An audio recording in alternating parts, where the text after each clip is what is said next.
Hare Krishna. Good evening. My name is Madan Mohan. You may have remembered I was here a couple weeks ago with Mahatma, and I got some nice replies from email that people enjoyed my class. So I mentioned to Mahatma, and he said that he had to go. He will be leaving for India, and will be gone for the month of December and the beginning of January. So he asked me if I would do the show for him, and I said, all right. So this is my first show. Please write in, tell me if it was all right and if there's any corrections. What I was going to do is pick up the thread that Mahatma was speaking on, was relations. So for myself, I've kind of understood that from the Bhagavad Gita. In the text 434, Krishna says, if you want to understand the truth, one should approach a bona fide spiritual master. He can instruct the knowledge to you because he's a Tattvavit. He has seen Tattva Darshan. He has seen the truth, and he can impart the truth to you. So in the next verse, Krishna says what that truth is. He says that all beings are in me and are mine. And he says if you just understand that, you'll be able to, even if you're the most sinful of all people, you'll be able to cross over the ocean of miseries. And then he gives a couple more points that I'm paraphrasing, where he says that in this world there's nothing so pure and sublime as transcendental knowledge, and in due course of time you'll enjoy yourself within yourself. So I was picking up that point there, that all living beings are in me and are mine. And when I was just here talking a minute before the show started, I noticed the wedding band, and that reminded me of a nice analogy for this. When if a young man is talking to a young woman, and he's a moral character, they're having a conversation, and then he glances and sees that she has a wedding band. Immediately something goes off in his mind, and he thinks, this woman is with some other person, for that other person, not for me. And he changes his mentality. So the same way when Krishna says all living beings are his, that also means that they're for Krishna's pleasure. We're Prakriti, Krishna is the Purusha, and he's meant to enjoy all of us. In fact, there's a nice verse in the Bhagavatam, the second verse of the Bhagavatam, that uses the word nirmatsaranam satam, which means that the devotees are pure in heart. And it specifically has to do with the same verse from the Bhagavad Gita, how seeing all beings as Krishnas. So I was going to speak a little bit on that point. But first I was going to try to establish why we listen to Krishna. There's a word aparasheya, which I have a couple notes that I brought with me about that word. I don't know, it's a little hard with this type of audience to know how many people are familiar with that word or not. But it basically, the verbal root word of that is purush, that the person.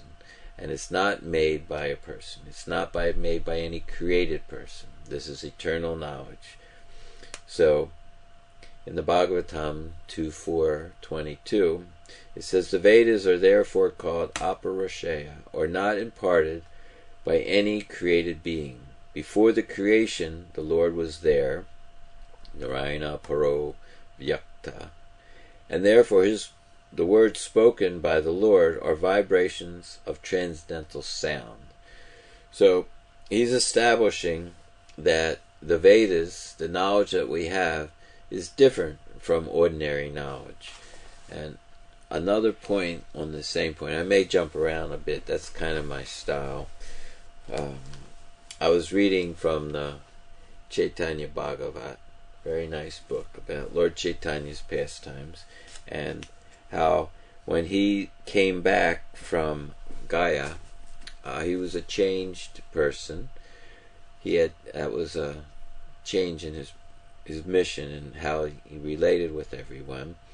He had just seen Ishwara Puri, and he came back, and this verse that I'm reading is text Chaitanya Bhagavat, chapter 1 of the Madhya Kanda, text number 147. He says, being fully absorbed in Krishna, the Lord explained the names of Hari in all the Shastras, aphorisms, and commentaries. And in the purport from this verse, I asked Pundarik Vijayanidhi, who worked with these books, where these purports are from, and he said, this is Bhakti Siddhanta's words. He says, as a teacher who was fully absorbed in love of Krishna, Nimai explained in the course of his teachings that the name of Hari was the only purport of all the Shastras, aphorisms, and commentaries. Conventional meanings of every word may be understood from three angles. One is called Vidva Rudhi, the conventional meaning according to enlightened persons. Shradharan Rudhi, conventional meaning according to ordinary persons, and Agya Rudhi, conventional meaning according to unenlightened persons. At that time, being induced by the Agya Rudhi, the mundane teachers of grammar, who were attached to sense gratification, explained every word as conductive to sense enjoyment. Due to their enjoying propensity, they could not understand that every syllable and word is a stimulus for Krishna consciousness, and therefore non-different from the absolute truth. Gaurachandra explained to his students that one can derive the real meaning of a book by discussing and studying through Vidva Rudhi. So I really liked that when I heard this, because there's many different angles of vision. However, for the one that I would like to discuss this evening is from this Vidva Rudhi. It says, from pure transcendental Vidva Rudhi, every sound unfolds in the spiritual sky of Krishna's service is completely different from the Lord and His holy names. So I find that in this world, we're to learn how to relate to Krishna. The reason we're here in this world is we don't know how to relate to Krishna. So, if we can just learn this one point, how to relate to Krishna, we can go back home. And of course, Krishna, He asks us to see it His way. Just like sometimes a parent tries to give some good advice to their children, and the children, instead of responding very nicely back, they may give some attitude to the parent. I don't know if anybody has had that experience or not, but that attitude, we could simply call it, when it's relationship to Krishna, the false ego, because that's not our real nature. Our real nature is submissive, loving exchanges with Krishna. And when we have this gender change from the submissive feminine position of being subservient to Krishna, where we want to be the masculine overlord of this material energy, we don't relate to Krishna properly. So we're in this world and we're suffering. So Krishna simply says that we should try to understand it His way. In fact, I have one verse. This is one of my other. If you do watch the show, you'll come to see that there's certain things, certain angles of vision that I kind of lean towards, and these are some of the verses that support that for me. This is from the Bhagavatam 4:29-69, and the translation is one of the few verses, maybe the only one in the Bhagavatam that I know of, that starts off, Krishna consciousness means. So I said, oh, this is interesting. So it's explaining Krishna conscious means constantly associating with the Supreme Personality of Godhead in such a mental state that the devotee can observe the cosmic manifestation exactly as the Supreme Personality of Godhead does. Such observation is not always possible, but it becomes manifest exactly like the dark planet known as Rahu, which is observed during the presence of the full moon. So that's a little bit tricky to understand, but Srila Prabhupada gave us a nice purport. And to paraphrase it, so I'm not just reading the whole time, is how can you see Rahu? It's invisible, it's dark. How do you see darkness? If you want to see the shape of something that's dark, how can you see it? You can silhouette it by putting a light behind it. So what they're talking about here is your material desires. This is what keeps us from seeing Krishna. Maya very expertly gives us a distraction. If we try to think about Krishna, she'll say, wouldn't you rather think about this? And she'll give you a desire, and then you'll lose your concentration on Krishna. So in this particular verse, it's talking about Rahu being your material desires, but not one material desire, another material desire. It's talking about the whole sum and substance of all your material desires. It groups them as one unit, material desire. And then when that material desire is there in front of the full moon of Krishna consciousness, one can see all the material desires as one unit and deal with it as one unit. If you try to deal with material desires generally one at a time, you probably become entangled in them. It's a very interesting way. They have these, I may be saying a little bit about my age, but there's when I grew up they had this thing, Brer Rabbit and no, you haven't heard of it either, Brer Rabbit and the Briar Patch. Alright, well, not to mention the whole story, but it was quite similar to, nowadays they have these glue boards for catching rodents and things like that. So they put this very sticky substance on a plate, and the unforeseeing rodent, he puts one foot in and he gets his foot stuck. So in order to get this foot unstuck, you know what he thinks to do? Put the other foot in and pull it out. But you know what that accomplished? Now he has 2 feet stuck. So he thinks, I'll put my other foot in to pull the other 2 out. Now he has 3. Then he puts his 4th foot in to pull the other 3 out, and now all 4 feet are stuck. So Maya is very expert. She says, oh, all right, don't think about Maya, think about Krishna. But this will help you think about Krishna. And she gets one thing after another, until you're completely so stuck that that's all that's happening. So one has to, in the Bhagavatam it uses the analogy of a knot. He says one knot is not so hard to untie. In fact, that was my initiation lecture in 1972 in LA. Srila Prabhupada gave the lecture right before the initiation, and it was called Hriya Granthi, which was a knot that's within the heart.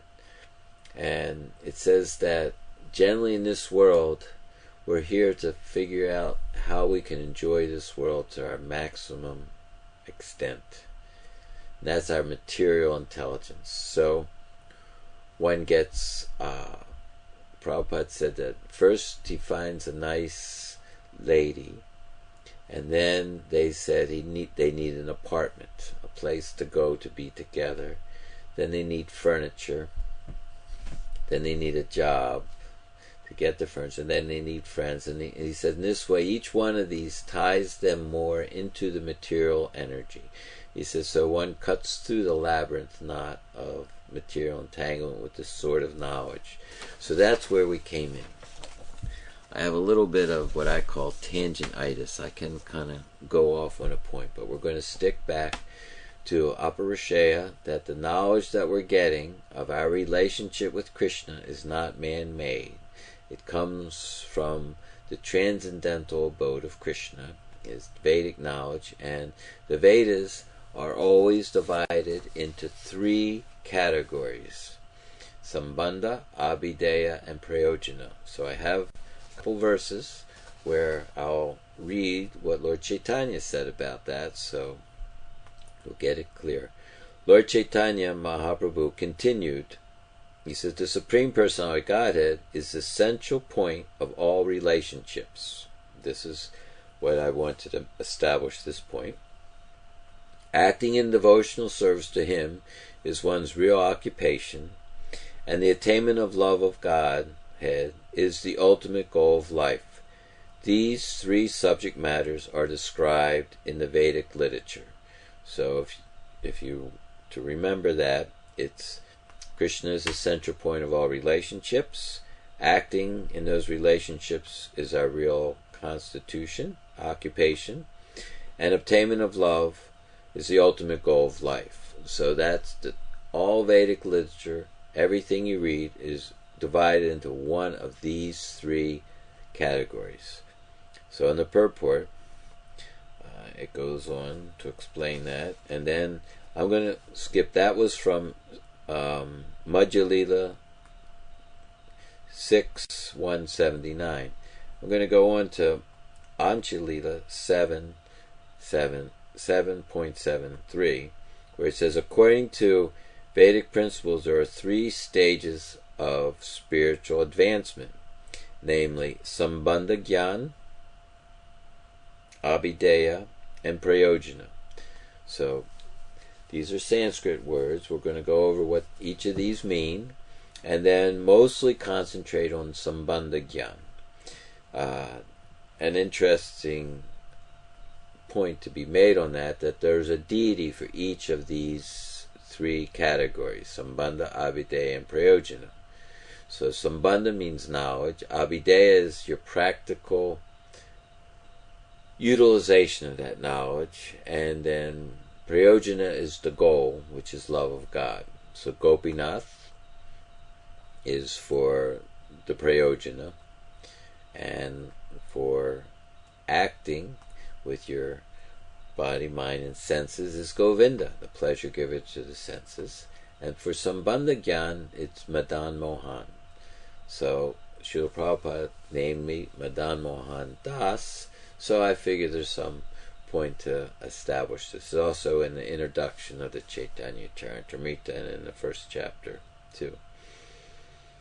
So Sambandha Gyan refers to establishing one's original relationship with the Supreme Personality of Godhead. Abhideya refers to acting according to that constitutional position. And Prayojana is the ultimate goal of life, which is to develop love of God.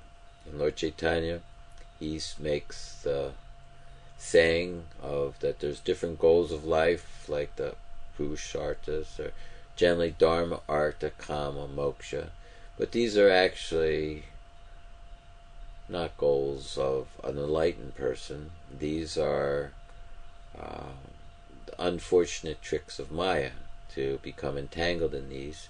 So Lord Chaitanya says, Prema Pumartha Mohan. Prema Pumartha, which is the topmost artha, desired thing, is this prem, pumartha, and mohan, for the living beings. So, if one adheres to the regulative principles under the order of the spiritual master, he very easily achieves the ultimate goal of his life. A person who is addicted to chanting of the Hare Krishna mantra easily gets the opportunity to serve the Supreme Personality of Godhead directly. So when I read these points, I feel a lot of enthusiasm, because this is very, very powerful. It's not man-made material. They make so many science fiction movies about the E.T., the extraterrestrial, or contact, or always thinking that there's some other place. But this information, it doesn't just come from not this material creation which comes and goes. It's not even coming from Vaikuntha. This is coming directly from Goloka Vrindavan. We're so fortunate to have this.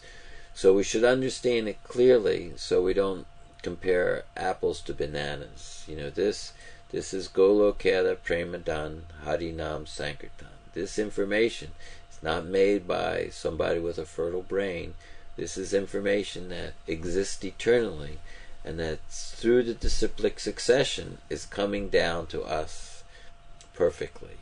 And it has the potency to take us out. In fact, the Jiva Bhuta, the living entity that is wandering this material world, cannot get out. He's tied up by this material energy, and the material energy does not let you out. You have to be contacted by the spiritual potency. So the spiritual master comes in disciplic succession, repeating the order that he heard from his spiritual master, and that has the internal potency, not some variation of the external potency. And that's what's required for untying us to go back home. So trying to get the groundwork laid so when we can hear Srimad Bhagavatam, Bhagavad Gita, Chaitanya Charitamrita, different books that Srila Prabhupada has given us, we can understand the authority and how it doesn't have certain things. Like, for instance, it says that the conditioned soul has 4 defects. His senses are imperfect, and because his senses are imperfect, he makes mistakes. And when the mistake that he makes is that he accepts the empiric information coming through his senses as correct informations, but it's not. So he's an illusion. And when he tries to pass this illusioned, mistaken information on to someone else, then he's also becomes a cheater, because that knowledge isn't knowledge, it's just a reflection of knowledge, it's the illusion of this material energy. So it says the conditioned souls all have these 4 defects that are based on the external observation of this world, which another name is called empiricism, external, where we are having the great good fortune of hearing the internal potency coming through the lips of this pure devotees. Mahadhyena Kata Sapanta. Maharaj Yudhisthira was once asked by Yamaraj, in a particular setting, that where do you find real religious principles? And he says they're located in the hearts of the pure devotees, and to follow in their footsteps, then one can actually understand what is the real principles, the dharmams tu saksat bhagavat pranitam. So moving along, we've trying to and establishing that the information we have that we're passing on is not man-made, doesn't have the 4 defects, coming through disciplic succession, which we understand Krishna first imported to Lord Brahma, Brahma to Narada, Narada to Vyas, and in this way Lord Chaitanya, 6 Goswamis, Vishwanath Chakravarti Thakur, we have Bhaktivinoda Thakur, Bhaktisiddhanta, Srila Prabhupada, and the present acharyas that are passing the same information. They're not concocting, it's not from someone's fertile brain, and they're telling our original position, because until one is enlightened, he's under the idea that he's this body.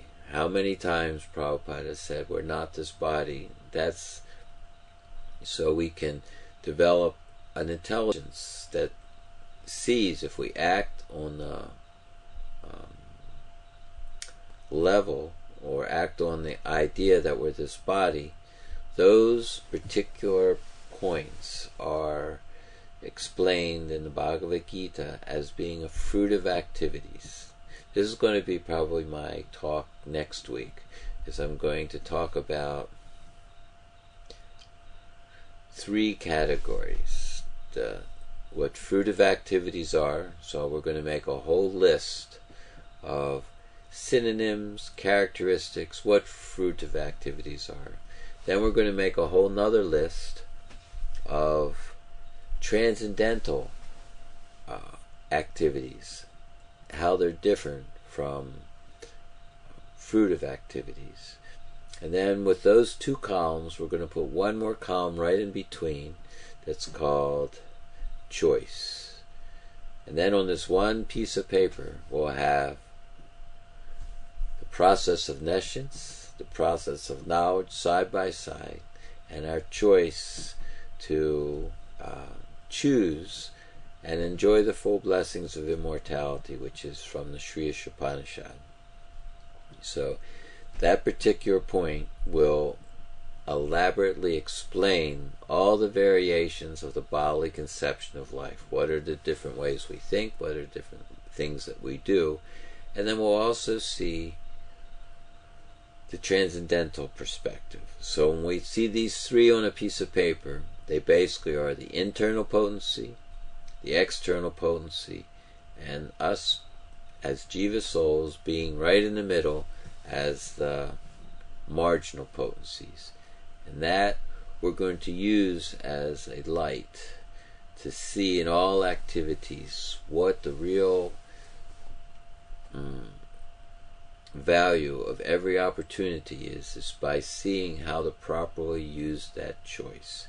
But for today, we're going to continue on how Krishna is our primary relationship. So when we pick the column that says devotional service instead of fruit of activities, the difference is that Krishna is the enjoyer of everything we're doing, because we're acting under the guidance of our spiritual master. So I have one more set of papers that I brought with me that have some points for us to consider, because I'm not sure who's listening, and I don't know, I haven't been reading what is on the screen here, but how many people are on chatting? Oh, a handful. Oh, very nice. Thank you very much. So please write to me at Madan108@gmail and tell me what you thought, because I may be too technical. I can add some more stories. I'm not very good at stories. I like this concentrated information like this. So thank you. Let's see, Madan108@gmail. That's correct. So the next set of papers, actually how I get these different papers, see, I have different papers that I brought with me, is through the folio. I'll do a query on a particular subject, like goal of life, secret of success, different ways that Prabhupada uses different sentences, or like this one, Sambandha, Abhideya, and Prayojana, and then I select it, copy it, and paste it into a Word document, and that's how I study, and I make different points, because sometimes Prabhupada explains something in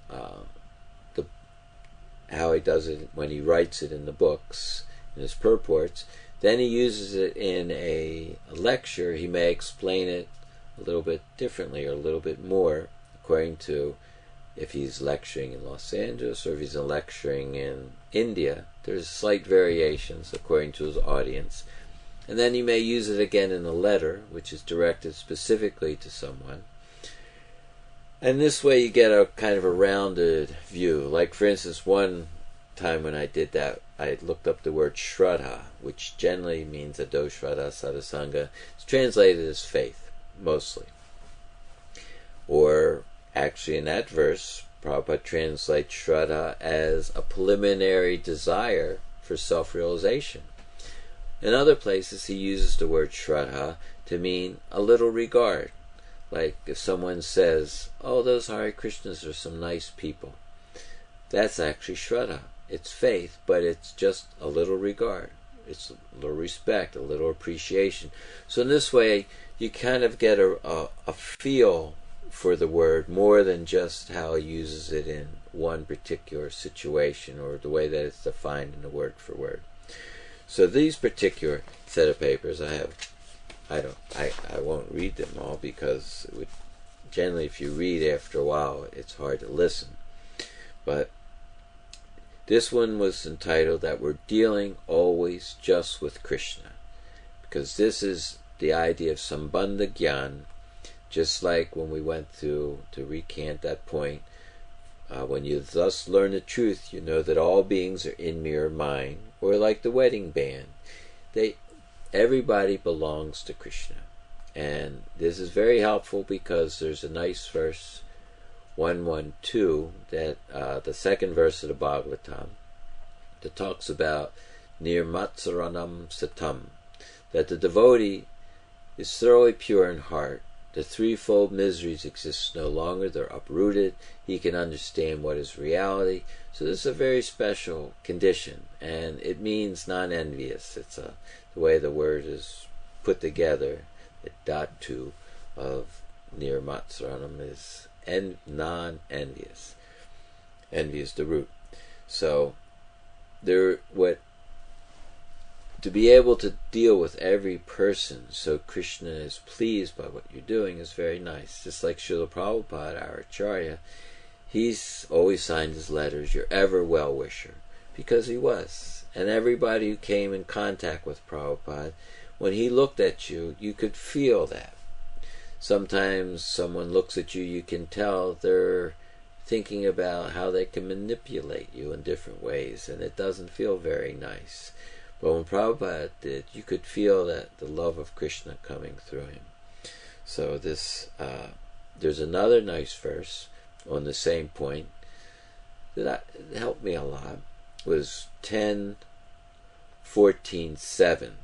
10:14:8 is a very popular verse. Most people know that verse. It's quoted almost all the time. That's the Dayabhak verse. But the one right before it was that Krishna, I'm paraphrasing again, he has unlimited qualities.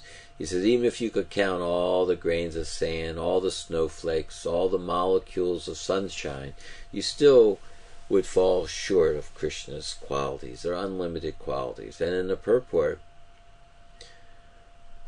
Sanatana Goswami explains that each jiva has, Krishna has one quality just for each jiva.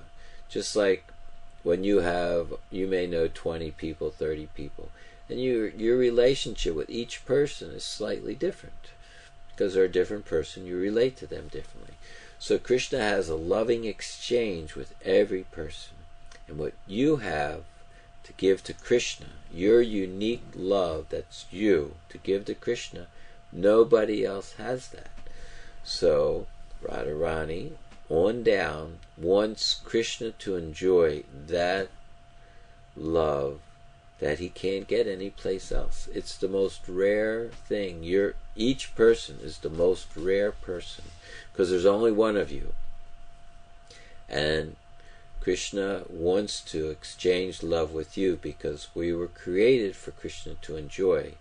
And everybody knows when someone associates in a loving way, that's the most wonderful thing. So Krishna wants us to exchange love with him.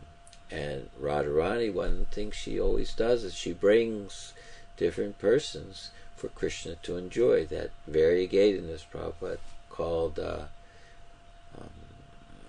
variety is the mother of enjoyment. If you had the same thing all the time, no matter how good it is, after a while, you'd want something different. That's the variety. So each individual is so special because they have that love that Krishna wants to reciprocate with. So as devotees, We want to, following in the line of the Sankirtan movement of Lord Chaitanya, in his Krishna in his feminine mood of, in the emotions of Radharani, is trying to get everybody back home to enjoy this loving exchange with Krishna.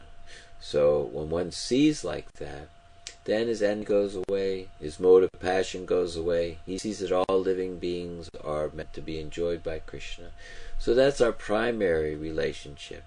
And just like you can have a relationship with the lady that's wearing the wedding band, as long as you remember you don't cross any boundaries, and you can assist, especially let's say you're friends with her husband, you can mention what a wonderful person her husband is. And she also is pleased to hear that. So you're friends, but you're different. Sure, she belongs to her husband, if that's all right to use nowadays.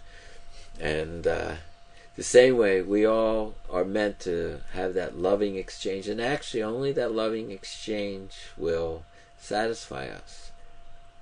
That may be maybe 3 lectures from now. There's one on seeing things from Krishna's point of view, even more so, called empathic theology. Well, I call it getting to the heart of the matter, how we consider Krishna's feelings. One little part from that was one time I came home late, 4 or 5 hours late, and I didn't call my wife. I've been married forever, and we've been together for 41 years, so that gives you an idea of how old I am. But anyway, it's difficult, but we're following Prabhupada's instructions. So anyway, I came home after not calling, and I was like 4 or 5 hours late, so my wife says, "Did you think of me?" And of course I had to say, "Oh, of course, I thought of you." She says, "Well, why didn't you call then?" So, all right, I was in trouble. So when she said, "Did you think of me?" she actually implied, did you care about what you were doing was going to affect me? That's, if you have an affection for someone, you have empathic connection where you have to care about what you're doing is going to affect them. That's part of love. So in Krishna consciousness, Krishna says, think of him. He doesn't mean just think of him and do all nonsense. He means to think of him and what you are doing how it affects him. Krishna has 2 aspects to his personality, that just to explain that a little bit more. One is called Atmarama, self-satisfied. I forgot the name of the other one. I wrote it down this morning. Maybe I have my notes. Unfortunately, I have too many of them.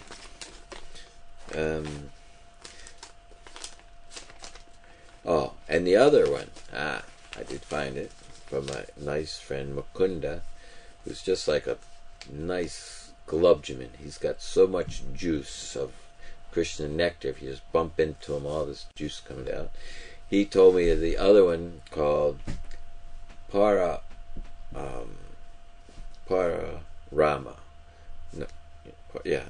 So we had Atmarama and Pararama. Atmarama means how he's self-satisfied, and the Pararama means he's reciprocates with others. He feels the others, like para dukkha dukhi. Para means others. So he's also the Pararamata. Atma. So Krishna, he feels what we're doing. And the example of that would be, just like you may have a child who's grown up, moved out, and if they do something that's just bad, even though they're separate from you and they're grown up and they're away, you also feel some unhappiness. Why is that? So that's an inkling of the same idea, that what we do, Krishna feels. And that's another one. That'll be coming up in a couple weeks. That's just a preview of the coming attractions on getting to the heart of the matter. So, how much time do we have here? A little bit more. So I was going to read a little bit how, by the Sambandha Gyan, coming into cyclic succession, we're understanding who we are as not this body, and how our relationships are connected primarily first with Krishna, more so than everybody else. Everybody else has the relationship, but it's in relationship to Krishna first. In fact, in the prayers by Queen Kunti, when Queen Kunti was asking Krishna to break her attachment for her family members, in the purport, Prabhupada explains it's natural to have affection for your family, but he says it can be, if it's just based on the skin, it's temporary, and because it's temporary, it's illusion, it's Maya. He says the real relationship is always the via media, the super soul. It has to be based on this person is an eternal servant of Krishna, meant to be enjoyed by Krishna. And we can be friends, but we're friends in the service of Krishna. If you want to leave Krishna out, that's not good. That will have you be dissatisfied in everything. One example of that is the mirage. A mirage and water have almost all the same qualities. They're only missing actually two. The mirage is only missing like two qualities. It has the quality to look like water, so in that sense they're similar. It has the quality to excite you, to think that it, because it looks like water, you'll be able to drink it. Or, as the mirage in the desert looks, if you're an animal, you think, well, maybe I can go to that and jump in it and cool off. So it has the hope of relieving some difficulty. However, the mirage is missing two qualities. You know what those are? Substance, as no substance, it's a reflection, and satisfaction. It cannot deliver satisfaction. So it says that a deer, not knowing it's a mirage, sees it in the desert, may run after it, only to get further and further into the desert, and they die from lack of water. So this analogy is given in the scriptures, but it's also quite similar to the mode of passion. In the mode of passion, it looks like a real person. It excites you like a real person. You have hope of happiness just like a real person. But in the mode of passion, it starts off with some happiness, but then in time it goes bad. It doesn't have sustainable satisfaction in it unless it's connected to Krishna. And to make this analogy clear, I had this dream once. I really did. This is a fact. I had a dream. I was very thirsty, but I was even more tired than I was thirsty. So I went to bed without getting the drink of water. I just went to sleep. I was too tired to get up. So as soon as I went to sleep, I started dreaming about drinking water. And I had this very nice 32-ounce cup of water with condensation dripping on the outside, perfect temperature, and I drank the whole cup. And while it was going down in my dream, I thought, this is just great. It felt so good. However, the next minute after I was finished, I noticed I was still thirsty. I said, that's strange. I just drank all that water. Normally I'd be bloated and not want to drink anymore, but I'm still thirsty. So I got another cup, and another cup, and another cup.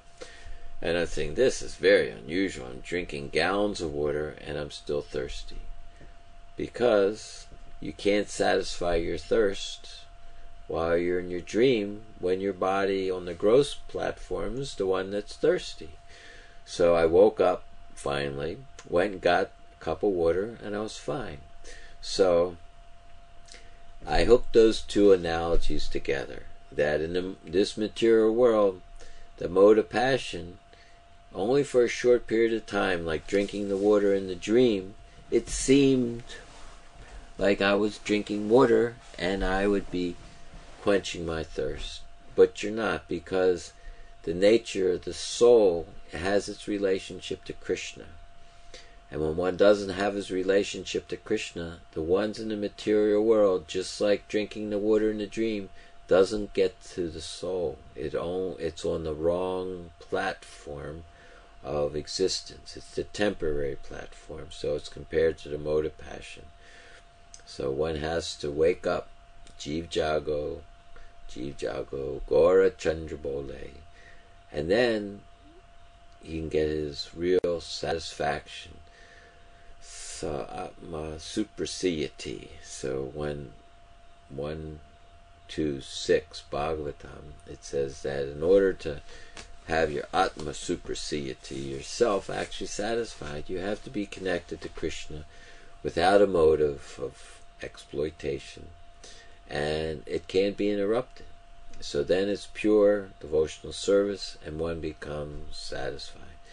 So I did want to read a couple things from these set of papers on that we're dealing with Krishna. So I'll read a couple quotes and see if that's all right. Within this, I'm going to read first from the 11th canto, chapter 13, text 24. Within this world, whatever is perceived by the mind, speech, eyes, or other senses is me alone and nothing besides me. All of you please understand this by a straightforward analysis of the facts. So this is the 11th canto, so Krishna is speaking quite straightforwardly here. And then if we go back to the 3rd canto, 3:32, 33, for all those that like verses and where they're at, a single object is appreciated differently by different senses due to its having different qualities. Similarly, the Supreme Personality of Godhead is one, but according to different spiritual injunctions, he appears to be different. So this is getting to the same point of like Vasudeva Sarvamiti. Then the Bhagavad Gita, 7:19. After a long period of time, someone comes to understand that Krishna is everything, Vasudeva Sarvamiti. Like what part of a dream isn't you? When you're having a dream, there's a table, there's a chair, there's a car, there's other people. Where are all these other things? They're actually just you. So in this world, the dream of Mahavishnu, so many things you see, but it's all the same part. It's all Krishna. We're in it, and we can see that. So just like when Krishna went into the wrestling arena, Kamsa wrestling arena, it mentions that there's 10 different groups of people perceiving Krishna 10 different ways. Same Krishna, perceived 10 different ways. Kamsa, he saw him as what? Death personified, was it? The cowherd boys, they saw him as friend. The ordinary people saw him as ordinary person. So in this way, it went through all the different primary and secondary relations, rasas with Krishna. So I'm going to read a little bit more. It's a little technical, some of it. It says, when the conditioned soul is purified, he is called a devotee. A devotee has his relationship only with the Supreme Person of Godhead, and his only occupation is to execute devotional service to satisfy the Lord. This service is rendered through the Lord's representative, the spiritual master, Yasha Devi Para Bhaktir Yata Devi Tata Gurum. When a devotee executes devotional service properly, he obtains the highest perfection of life, love of God. Savai pumso parar dharmo. Well, we just said that. That was Yuto Bhaktir Hoksajay 126. The ultimate goal of understanding the Vedas is to be elevated to the platform of rendering loving service to the Lord. So I put a little note in that even though we're dealing with so many things, actually we're always dealing with just Krishna and his different potencies. That is our mature, primary concern, and the qualities we develop are real only in this context. We have an eternal relationship with him, and everything is an expansion of him. And then back to the Bhagavad Gita. I remember back in 1976, 77, I was in Miami and Narahari was the temple president, and he would quote this sometimes. You know, things in Krishna consciousness, especially in those days, everybody was trying so hard to surrender, and it was so difficult. We're all young with, I don't think anybody was out of their 20s back then, or at least maybe there was one or two people, maybe Trivikram Maharaj, 2 or 3. Everybody was in their 20s. And we always were pushing so hard. It wasn't unusual to have so many people crying how hard it was every day, and we would help people remember how this Krishna consciousness is so wonderful. It's worth the dedication. It's worth the difficulty we're going through. Tapa Devyam Putra. Prabhupada lectured on that verse a lot, 551. Tapa Devyam Putra. That you can get sense gratification in any form of life. The dogs that eat stool, everybody knows that. They get their sense gratification. He says, so Prabhupada would say, in this one life, perform some austerity for Krishna consciousness. Purify your senses and finish. Sense gratification you'll get anyway. It's predestined from the time you were in the womb. How much money, how much happiness. That can't be changed. What can be changed is your Krishna consciousness. So he used to quote that. So this was, Prabhupada, I once did a query on this, if for all those who have Veda bases. The secret of, let's see, this is the secret of Krishna consciousness. It's from Bhagavad Gita 5.12.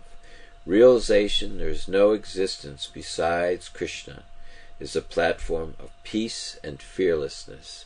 So if we're ever anxiety, we have to learn how to relate to Krishna more and more. And that's another one that I'm going to give, is the 5 stages, how to change a problem to a challenge of relating to Krishna consciousness. Then it changes to a growth opportunity. And then the growth opportunity is how to practice what we've learned, this abhideya, based on this sambandha. And when we start to do that, we recognize by this growth opportunity how Krishna has put this here at this particular moment for us to develop our relationship. And at that time your heart you're connected. You're connecting your heart and Krishna in a loving way. And then the last one is called udipana. I think that's the way it says it. It gets you fired up in the flame of remembering Krishna in an emotional, loving way. So we go from a problem to udipana. So that'll be another one of the talks, because I think I have maybe 5 talks. And if you write to me and tell me if you like this or any other questions, I can go over it, and we can read some more of these. Like there's this one here: for one who sees me everywhere and sees everything in me, I am never lost, nor is he ever lost to me. And the purport, this Bhagavad Gita again: a person in Krishna consciousness certainly sees Lord Krishna everywhere. Just see. Yeah, pun. He sees everything in Krishna. Such a person may appear to see all separated manifestations of the material nature, but in each and every instance he is conscious of Krishna, knowing that everything is a manifestation of Krishna's energy. Nothing can exist without Krishna, and Krishna is the Lord of everything. This is the basic principle of Krishna consciousness.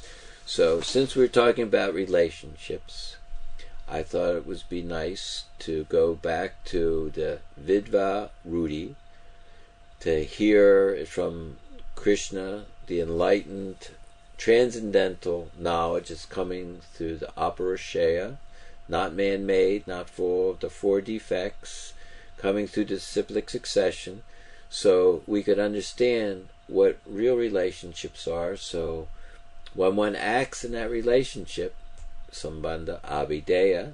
I have one nice friend when I used to work for the ISKCON World Review or Hare Krishna World, Ganga, and she used to say that actually Abhideya, she would say, is everydeya. So I thought that's a nice way to remember it. So we get our knowledge, which is a map. When you have a map won't take you anywhere. It just tells you how to go. But if you actually get in your car and you follow the map, that's Abhideya. And then when you get to the destination, which is pure love for Krishna, that is the Sambandha Abhideya Prayojana. So we're all on this. That actually could be another one if you want. We can go over how this map is. To use a map, you have to know at least three things. One, where you're going. Two, how to read the map. And the third one may be the most important one right away, which is the immediacy, is where are you at on the map. You have to find where you are, because the very next turn is the most important one. So Bhaktivinoda says, forget the past that sleeps, nor of the future dream at all, but act with times that are with you, and progress you shall call. So one should have a clearer the better, exactly where he is, what he needs to work on. And in fact, if you like, we can do that one too, is goals. I have a whole presentation on our goals. Focus on commitment until successful is one. And of course, we don't want to have any fear. Fear, a nice acronym for fear, is false evidence appearing real. Is that fear? So there is no fear. It's seeing a rope as a snake will certainly give you fear, but when you understand how Krishna is in everything, then you can give up this false evidence that appears real, which is the nature of this world. So I think that's about the time. How do we end? Thank you very much for coming, and if you would please write me something, because this is unusual to talk without knowing who your audience is, what they like, what they don't like. So please write anything, and that way I'll know, and I'll write back too. Thank you. Hare Krishna. All glories to Srila Prabhupada.